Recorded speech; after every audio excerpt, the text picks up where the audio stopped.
Praise the Lord, hallelujah. क्रिस्त में मेरे प्यारे भाई और बहनों, शांति भवन रिट्रीट सेंटर बटाला पंजाब से प्रभु की छत्र छाया में आप सबका स्वागत है। सबको जय यीशु की। प्यारे भाई और बहनों, प्रतिदिन प्रभु हमें वचन देता है, वचन से हमारा पालन पोषण करता है, वचन से हम आगे बढ़ते हैं। वचन नहीं तो कुछ भी नहीं, क्योंकि वचन ही जीवन है, वचन ही ईश्वर है। इसलिए हम बड़ी भक्ति और श्रद्धा के साथ हर सवेरे, हर प्रभात, हर दिन की शुरुआत में प्रभु का वचन का मनन करते हैं। तो आइए आज हम बड़े विश्वास के साथ वचन सुनेंगे। स्तोत्र संज्ञा 2, साम्स 2, वचन है 8वां वचन। मुझसे मांगो और मैं तुम्हें सभी राष्ट्रों का अधिपति तथा समस्त पृथ्वी का स्वामी बना दूंगा।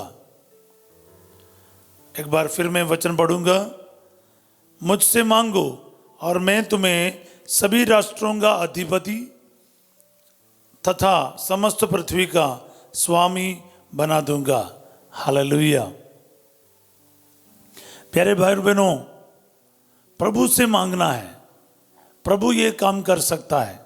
आपको आशीर्वाद, आपको आशीष, कृपा, धन संपत्ति और हर प्रकार के आशीर्वाद प्रभु दे सकता है। इसलिए प्रभु कहता है, मुझसे मांगो और मैं तुम्हें सभी राष्ट्रों का अधिपति तथा समस्त पृथ्वी का स्वामी बना दूंगा। हालेलुया। प्यारे भाई और बहनों, हर दिन, हर पल हमें इस आशीर्वाद की ज़रूरत है। हमें प्रभु के पास आने का है, प्रभु से आशीर्वादों को मांगने का है। प्रभु का वचन हमें आज याद दिलाता है कि हमें प्रभु से मांगना है। दुनिया में हम कई बार इधर उधर जाते हैं, कोशिश करते हैं कि हमें आशीर्वाद मिले, जीत मिले, सफलता मिले, लेकिन प्रभु का वचन साफ कहता है, मुझसे मांगो और मैं तुम्हें सभी राष्ट्रों का अधिपति तथा समस्त पृथ्वी का स्वामी बना दूंगा। प्रिय भाई और बहनों, राजाओं को नियुक्त करने वाला, शासकों को नियुक्त करने वाला प्रभु है। सब कुछ प्रदान करने वाला प्रभु है, क्योंकि सब कुछ प्रभु का है। लोग प्रभु के हैं, हम सब प्रभु के हैं। तो प्रभु जब देता है वो बना रहता है। प्रभु के बिना हम कुछ भी हासिल कर नहीं सकते। कुछ हासिल करना है, कुछ प्राप्त करना है, वो प्रभु से ही मिलेगा। सब बोले हालेलुया। इसलिए प्रभु कहता है, मुझसे मांगो, क्योंकि राजाओं को नियुक्त करने वाला मैं हूं। प्रभु कहता है, शासकों को नियुक्त करने वाला प्रभु है। हालेलुया। सो मेरे प्यारे भाई और बहनों, जिंदगी में आशीष चाहते हैं, बरकत चाहते हैं, सब प्रभु से मांगो। प्रभु कहते हैं, मुझसे मांगो और मैं तुम्हें सभी राष्ट्रों का अधिपति तथा समस्त पृथ्वी का स्वामी बना दूंगा। ये प्रभु देता है। हालेलुया। आपको इस दुनिया में इज्जत, सम्मान, आदर, पैसे, रिकॉग्निशन, ये सब चाहिए, वो प्रभु ही दे सकता है। अक्सर ये चीज़ों को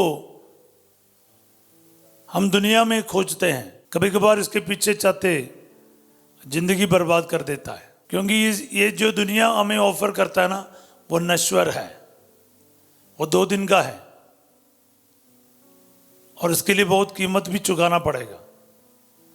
पर जो प्रभु देता है ना, वो हमेशा के लिए बना रहता है। हालेलुया। इसीलिए मेहनत करना है और प्रभु से मांगना है, प्रभु हमें देगा। मैं संत देव सहाय पिल्ला के बारे याद करता हूँ। 1752 में, 1752 में उनका शहादत हुआ और कितने साल बीत गए। कन्याकुमारी के पास कताड़ी मला करके जगह है, जहाँ पर देव सहाय पिल्ला का शहादत हुआ है। पहाड़ी इलाका है, पत्थरों से भरा हुआ। मैं जा चुका हूँ। मेरा एक फादर दोस्त है जम्मू डायसिस का, फादर अरुल निर्मल, वो फादर का भी घर वहीं पर है, मेरा साथी भी है। तो मैं कई बार उधर जा चुका हूँ, मुझे वहाँ जाने का मौका मिला है। ऐसे एक अनजान इलाका है, खूबसूरत तो बहुत है लेकिन अदरवाइज कुछ खास नहीं है। त्रिवांड्रम जो तिरुवनंतपुरम है, वहाँ पालस से लेकर करीब 50-60 किलोमीटर दूर होगा मेरे हिसाब से। किलोमीटर मुझे इतना याद नहीं, लेकिन मैं इसलिए वो दूरी के बारे में बता रहा था।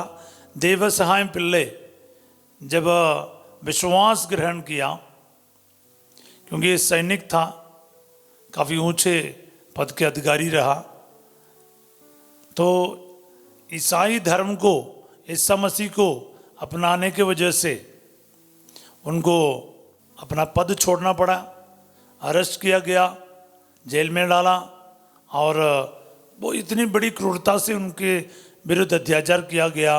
पूरे शरीर को उन्होंने चीर चीर के नमक और मिर्चा लगा दिया, जैसे आप फिश वगैरह फ्राई करते हैं ना, इसी तरह।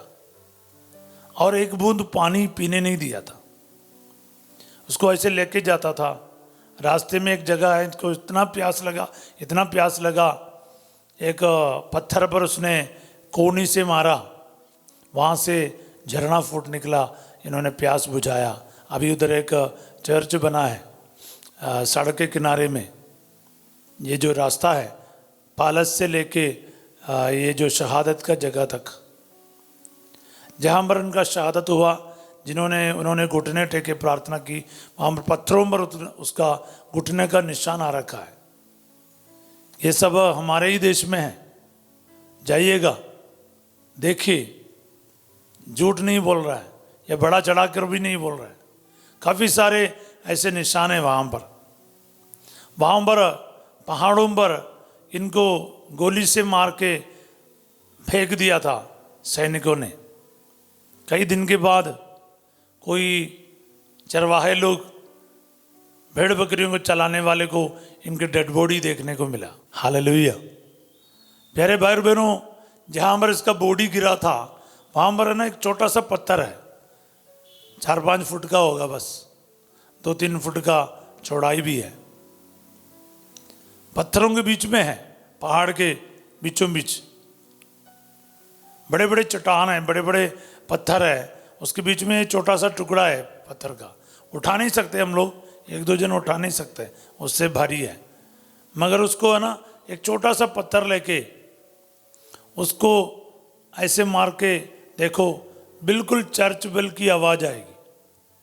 चर्च में जो घंटी बजता है ना बड़ा वाला, उसके आवाज़ के बराबर आएगा। मैंने खुद बजा कर देखा है, ये कोई कहानी नहीं है। हालेलुया। मैं सब इतना विस्तार में क्यों बताया? एक तो आप जाकर देख सकते हो, प्रार्थना कर सकते हो। दूसरी बात, करीब 250 साल लगा लोग इतने बड़े पैमाने में देवसहाय बिल्ला को रिकॉग्नाइज किया। मैं जब फादर बनने आए, फादर भी बना, मैंने कभी सुना नहीं था। ये तो कुछ साल पहले, यानी 10-15 साल मुश्किल से हुआ होगा, इतना फेमस हो गया देवसहाय पिल्ले। इतना तक सभी लोक धर्मी का मध्यस्थ करके इंडिया में विशेष दर्जा संत देवसहाय पिल्ले को मिला है। एक तो संत घोषित किया गया है। करीब 250 साल के मृत्यु के पश्चात ये महान शहीद को संत घोषित किया गया। एक तरफ से बोले तो फर्स्ट लैप मार्टर है इंडिया से, जो संत घोषित किया गया है।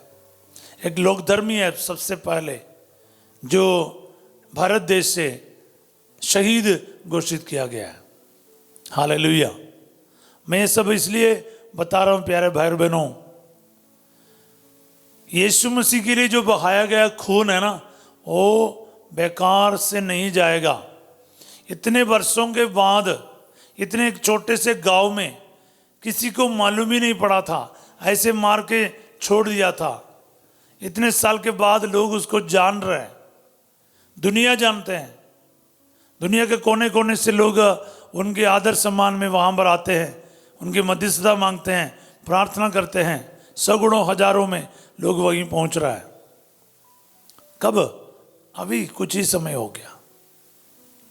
तो जो सम्मान प्रभु देता है ना, वो सदा बना रहता है। मैं यही बोलना चाहता था, जो प्रभु देता है वो बना रहता है। इसलिए प्रभु कहता है, मुझसे मांगो और मैं तुम्हें सभी राष्ट्रों का अधिपति और समस्त पृथ्वी का स्वामी बना दूंगा।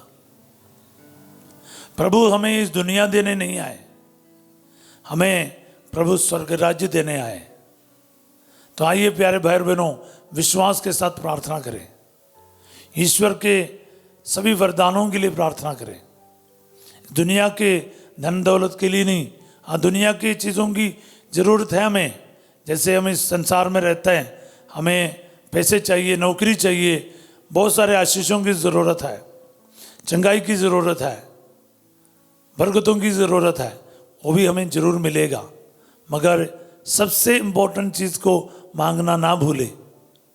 तो देव सहाय पिल्लई जो है, इतने महान संत घोषित किया गया, पर इतने साल कोई नहीं जानता था उसको। शायद उस इलाके के थोड़े लोग जानते होते, लेकिन अभी दुनिया जानते हैं। तो उचित समय पर प्रभु हमें उठाते हैं। तो आइए प्यारे भाई बहनों, आज के दिन प्रार्थना करें। मेरे प्यारे यीशु नासरी, मैं इस वक्त आपके इस वचन के लिए धन्यवाद करता हूँ। आप संसार के अधिपति, दुनिया के अधिपति बनाने वाला है प्रभु जी।